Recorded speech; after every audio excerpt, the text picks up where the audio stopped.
Hello, fellow classmates. Gonna take the question of why didn't God hit the reset button? I just think this is a cool question to try to grasp, and I think a simple answer is He gave us free will. He gave us the ability to choose, and in a way that is perfectly understood by God, of course. He gives us the ability to choose, and for Him, the loving thing to do is allow us to choose. So if he hits the reset button, life is no different than a video game, right? I don't know if you've ever played the game Sims before, but you have this little option of being able to take free will away from the simulated person that you're playing the video game as. And so now they're like completely obedient to you, and that's not loving. And I think that's one of the big reasons that God doesn't hit the reset button. He respects our decision to choose or to not choose. So much so that on that day, when we come to our final judgment, he's going to not necessarily be the one that sends us to hell if we exactly right there, right? He's not going to send us to hell. We're going to have lived our lives choosing that for ourselves. Hopefully, we don't, by God's grace. Hopefully, we live our lives choosing heaven.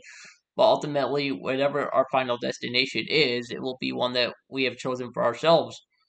And I think he respects our free wills too much to be able to just hit the reset button. And another reason I don't think God will hit the reset button or ever would, um, although I just coming as I'm speaking, the idea that he did destroy the world, would we consider that a reset button? I don't think we would, but let me know in the comment section below. Is the flood, the Great Flood, a reset button? I don't think it is, but another reason it doesn't make sense for God to hit the reset button is because that would mean that God created something that was not good, or God created something and messed up. And how can God make mistakes? God's perfect. Like he can't do that. Like to reset the world would be to have a plan B, and God doesn't have a plan B. The crucifixion, the resurrection, the ascension into heaven wasn't a plan B. That was plan A. That's the only plan that's ever existed. In some mysterious, only omnipotent, is that the right word? Way, God knows everything before it happens. God knows past, present, and future. He sees it all in one big image.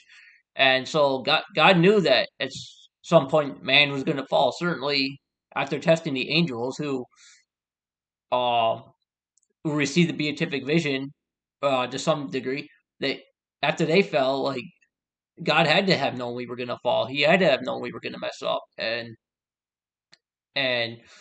by losing our sanctifying grace, He provides a way for us to receive that sanctifying grace again through baptism, and He provides a way for us to enter into the kingdom of heaven. In the Gospel of Mark, chapter 1, verse 11, it says that the heavens were open, and nowhere in Scripture does it say that the heavens were ever closed after that moment. So Jesus comes and he opens the way for us to enter back into that sanctifying grace through the sacrament of baptism, through the Holy Eucharist, and he provides a way for us to ultimately receive that grace of one day being able to choose heaven instead of hell, but realizing too that we can do that right now by living for him and for him alone. God bless you guys.